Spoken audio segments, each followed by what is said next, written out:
வந்த தங்கங்கள் எல்லாம்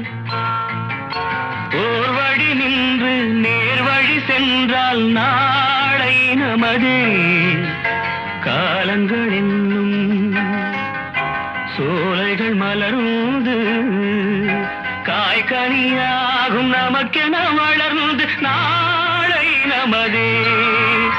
நாளை நமதே நாளை நமதே